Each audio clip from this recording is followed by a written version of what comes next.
അഞ്ചൽ ഗ്രാമപഞ്ചായത്തിൽ വസ്തു വാങ്ങിയതിൽ അഴിമതി ആരോപണം. ചോരനാട് മലവെട്ടത്ത് MCF സ്ഥാപിക്കാൻ വാങ്ങിയ വസ്തു ഇടപാടിൽ ലക്ഷങ്ങളുടെ അഴിമതി നടന്നു എന്നാണ് ആരോപണം ഉയർന്നിരിക്കുന്നത്. അപ്പോൾ അത് കൃത്യമായിട്ട് തന്നെ ചെയ്തേക്കുന്നത് ഈ അടിസ്ഥാനരഹിതമായ ആരോപണങ്ങളാണ് മറ്റു രാഷ്ട്രീയ പാർട്ടികൾ ഉന്നയിച്ചിരിക്കുന്നത്.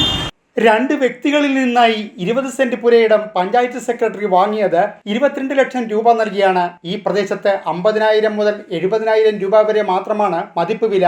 എന്നാൽ പഞ്ചായത്ത് ഭരണസമിതിയിലെ ചിലർ രഹസ്യമായി ഇടപാട് നടത്തി വിലയിൽ കൂടുതൽ റവന്യൂ അധികാരികളെ കൊണ്ട് വാല്യുവേഷൻ രേഖപ്പെടുത്തിയാണ് ലക്ഷങ്ങളുടെ അഴിമതി നടത്തിയിരിക്കുന്നത്. വസ്തു ഉടമകളുമായി 80,000 രൂപയ്ക്ക് താഴെ കരാറുണ്ടാക്കി ബാക്കി തുക പഞ്ചായത്ത് ഭരണസമിതിയിലെ ചിലർ പങ്കിട്ടെടുത്തുവെന്നാണ് പ്രതിപക്ഷ രാഷ്ട്രീയ നേതാക്കളുടെ ആരോപണം. ഭരണകക്ഷി അംഗം തന്നെ പഞ്ചായത്ത് കമ്മിറ്റിയിൽ അഴിമതി ആരോപണം ഉന്നയിച്ചിട്ടും നടപടി ഉണ്ടായില്ല.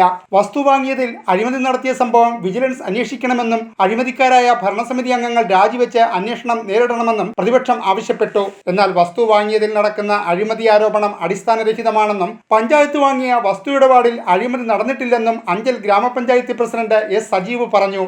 വില അറിയാൻ വേണ്ടി ചോദിച്ചപ്പോൾ അത് പറയാൻ വേണ്ടി പിന്നെയും ഒരു ദിവസം പഞ്ചായത്ത് സെക്രട്ടറി എന്നോട് അവധി ചോദിക്കുകയാണുണ്ടായത്. അങ്ങനെ പിന്നീട് അത് പറയുമ്പോൾ 1,17,851 രൂപ ഒരു സെന്റിന് വിലയിട്ട് വാങ്ങിച്ചു എന്നാണ്. 10 സെന്റ് അങ്ങനെ വേറൊരു 10 സെന്റ്. അപ്പോൾ അങ്ങനെ 2 പേരുടെ കയ്യിൽ നിന്നായിട്ടാണ് ഈ വസ്തു വാങ്ങിച്ചത്.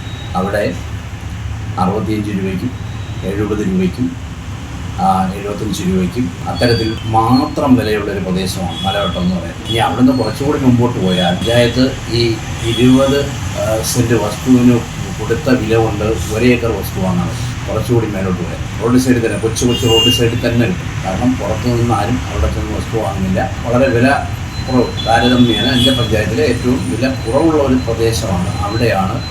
അവിടെയുള്ള ആളുകളെല്ലാം അവിടുത്തെ ജനപ്രതിനിധി അടക്കം നോക്കുകുത്തികളാക്കിക്കൊണ്ട് പഞ്ചായത്ത് ഭരണസമിതിയിൽ 4 പേരടങ്ങുന്ന ഒരു സംഘമാണ് ഇത് വാങ്ങിച്ചത്. ഇതിനകത്ത് 8 ലക്ഷം രൂപയുടെ അഴിമതി പ്രകടമായി നമുക്ക് കാണാൻ കഴിയും. News bureau, Anchal.